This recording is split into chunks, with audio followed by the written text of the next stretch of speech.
Hi everyone, this is Kyle, and we're going to be getting a lot more Lord of the Rings adaptations in the near future, and Harry Potter and DC from Warner Brothers, but I'm going to be focusing more on Lord of the Rings here.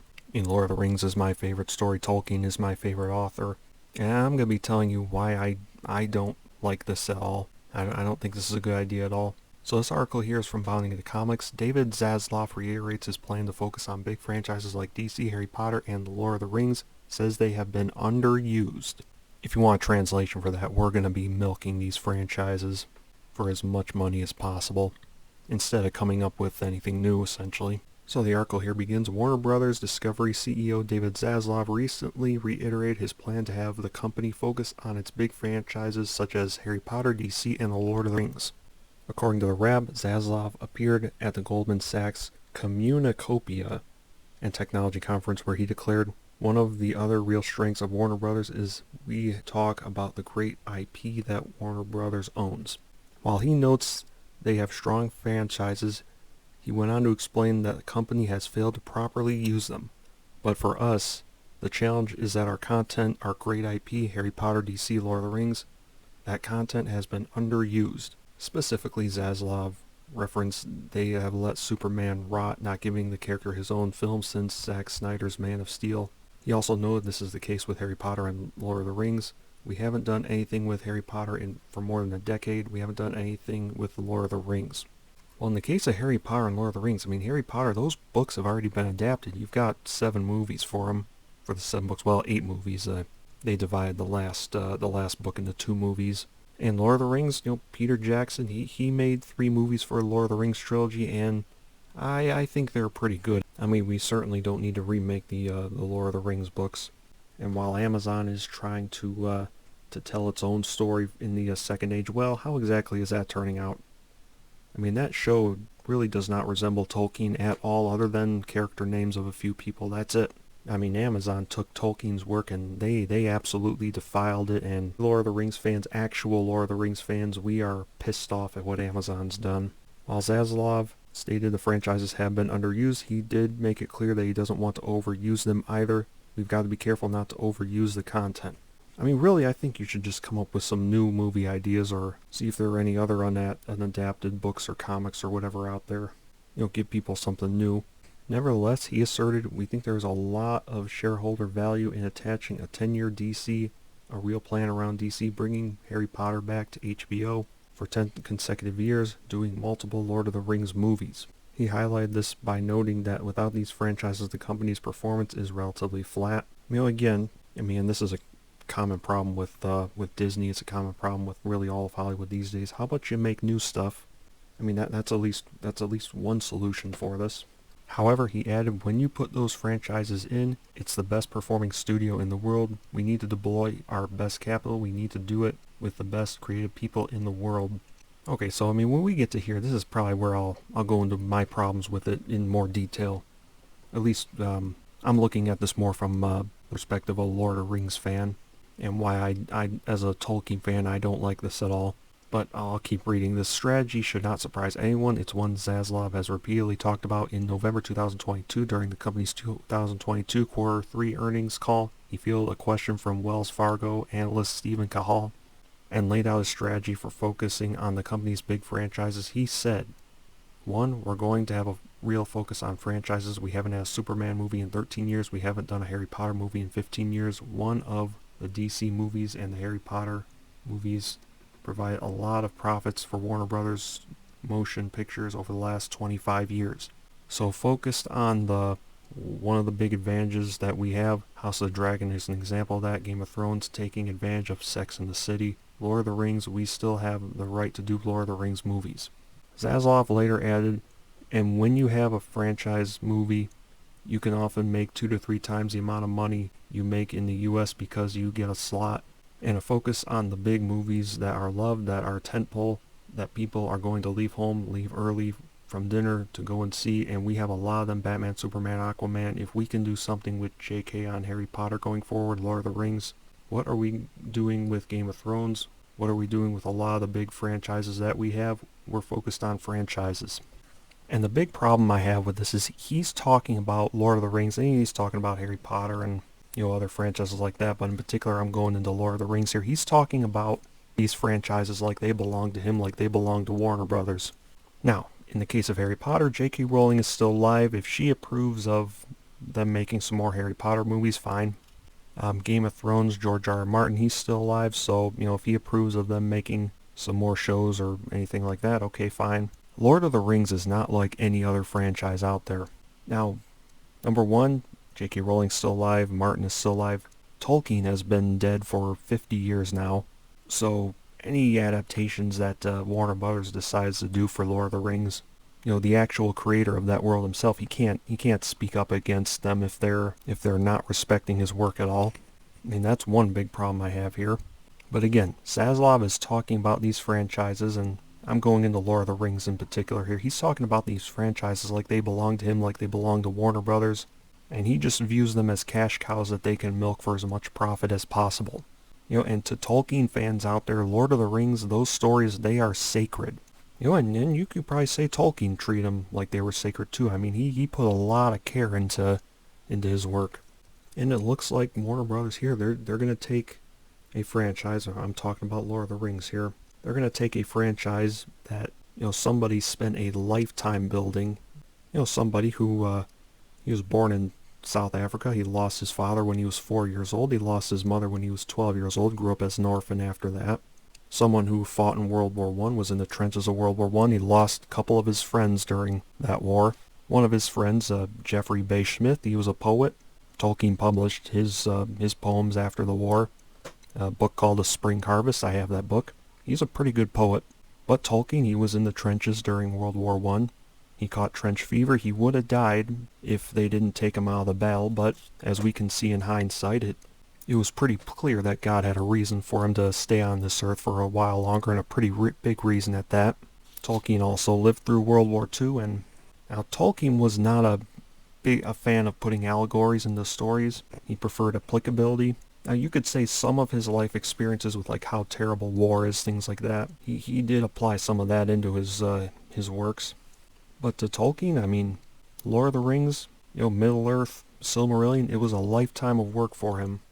And to Warner Brothers here, it's a cash cow that they can milk for profit, that they can exploit for profit. Lord of the Rings is special to its millions and millions and millions of fans all over the world, people of every race, every creed, every religion. And if these movie studios, if they keep on trying to exploit Lord of the Rings for money, if they keep on trying to make adaptations of Tolkien's work, at a certain point when people see that there's a new Lord of the Rings movie coming out or a new Lord of the Rings show coming out, it's not going to be that special anymore. And then the other question, of course, here is how much respect are they going to show to Tolkien's work? Knowing Hollywood today, they're probably not going to show any respect for it. I mean, we've already seen that with Amazon. I mean, I've said many times that people working in Hollywood, the people working in the entertainment industry, they are not entertainers, they are activists. Their intention is to take that work and then turn it into a platform for their ideologies. I mean, we saw it with Amazon's Rings of Power show. I mean, when Tolkien was alive, there were some people that approached him about adapting Lord of the Rings into movies. But when Tolkien saw the scripts that they had for his works, he rejected them immediately. Christopher Tolkien, I know Christopher Tolkien, and God loved Christopher Tolkien. He was very protective of his father's work. But I know he did not like Peter Jackson's adaptation of Lord of the Rings. But I will have to admit, I wonder if Christopher Tolkien were still alive, and especially if his father, John Ronald, were still alive, what would they think of Amazon's Rings of Power show? And what would they think of the fact that apparently his work, Tolkien's work, is going to be milked in the future? I wonder what they would think about that. I'm pretty sure they would not approve of that at all. Alright, but I'll continue. Not only has Zaslav been discussing this plan, he has taken steps to make it a reality. The company announced a new Harry Potter scripted television series that will adapt J.K. Rowling's original books back in April. A press release declared the series will be a faithful adaptation of the beloved Harry Potter book series by author and executive producer J.K. Rowling. It added, the stories from each of J.K. Rowling's Harry Potter books will become a decade-long series produced with the same epic craft, love, and care this global franchise is known for. New movies in J.R.R. Tolkien's The Lord of the Rings were also announced. In February, Zaslav announced, "Today I'm thrilled to announce that Mark DeLuca and Pam Abdi signed a deal to make multiple Lord of the Rings movies. Lord of the Rings is one of the most iconic storytelling franchises of all time, and we're so excited." Following his announcement, DeLuca and Abdi issued a statement to Variety hinting that the films would likely tell stories outside the main Lord of the Rings novels. They stated that New Line Cinema and Peter Jackson took an unprecedented leap of faith to realize the incredible stories, characters, and world of Lord of the Rings on the big screen. But for all the scope and detail lovingly packed into the two trilogies, the vast, complex, and dazzling universe dreamed up by J.R.R. Tolkien remains largely unexplored. Now, I'm going to emphasize this. Tolkien's works are not like any other stories out there, especially none that David Zaslav has mentioned here, any of these franchises that he's mentioned. Tolkien's works are literary masterpieces, timeless masterpieces. I mean, do you have any idea the number of fantasy authors that Tolkien has inspired? I can tell you this, I have a couple books myself published, and I can tell you they would not exist if it weren't for Lord of the Rings or The Hobbit. Now, when they say here we're going to likely be telling stories outside the Lord of the Rings novels, I mean, what does that mean right there? It means there could be a pretty good chance that they're just going to make up their own stories, which, I mean, this isn't their world. They didn't create Middle-earth. They didn't create Arda. So I do not support that at all, and I don't think any other Tolkien fan on this planet would support that either. But another point down here where they say that the universe Tolkien made remains largely unexplored. Sometimes it's better off to leave it that way, because there is so much detail in there that, is left for the reader to imagine themselves. And I think the more adaptations that you make of Tolkien's work, the more stories that you put on the screen, the more you're going to ruin his works, if you ask me. Again, Tolkien's works are literary masterpieces. They are works of classic literature. His writing is unique, his storytelling is unique, his themes are unique. I mean, his stories, the themes of his stories, I think are a lot deeper than, frankly, any of us could possibly comprehend. I think a lot of these stories in his works, they're better off being left in writing. I mean, we already have Lord of the Rings movies, Peter Jackson. I mean, he did a real good job. I mean, there were some changes made, there were some things cut out. I mean, a lot of the stuff that took place before Frodo and Sam reached Bree, that was cut out. I mean, the Old Forest, Crick Hollow, Fog on the Barrow, the Barrowites, Tom Bombadil, things like that. And you had some other changes. But there was no question that Peter Jackson, he had the utmost respect and admiration for Tolkien, and he did his best to adapt them in the movies as faithfully as he could. All the sets and those things, they put a lot of work into that. I mean, you compare the work that they did on Peter Jackson's Lord of the Rings, you compare that with what they did on Amazon sets for Rings of Power. I mean, everything in Peter Jackson's Lord of the Rings movies, it looked unique, whereas the Rings of Power, all the costumes, all the sets, they looked generic and lazy, and frankly, you could tell me that I was watching Game of Thrones and I'd believe you. Lee Gunchard, CEO of Freemode, the company that holds the rights to Lord of the Rings, also stated, following our recent acquisition of Middle-earth Enterprises, we're thrilled to embark on this new collaborative journey with New Line Cinema and Warner Brothers Pictures, bringing the incomparable world of J.R.R. Tolkien back to the big screen in new and exciting ways. He added, we understand how cherished these works are and are working together with our partners at New Line Cinema and Warner Brothers Pictures. We plan to honor the past, look to the future, and adhere to the strongest level of quality and production values. Again, they talk about this like it's theirs. They talk about like it's a cash cow to milk. I mean, in this statement right here, we plan to honor the past. Okay, that sounds encouraging, but this very next statement, we plan to look to the future. What exactly does that mean? Does it mean that they're going to update Lord of the Rings for modern audiences, quote-unquote? Does it mean they're going to, quote-unquote, reimagine it, things of that sort? Because that stuff's happening a lot nowadays. Okay, I mean, the rest of the article here really just goes into DC, which I'm focusing more on Lord of the Rings here, but yeah, as a Tolkien fan myself, I do not support this at all. I mean, to me and to a lot of Lord of the Rings fans out there, Lord of the Rings is more than just an IP or a franchise to exploit for profit. I mean, Tolkien's works to Lord of the Rings fans, they are sacred, they are timeless masterpieces.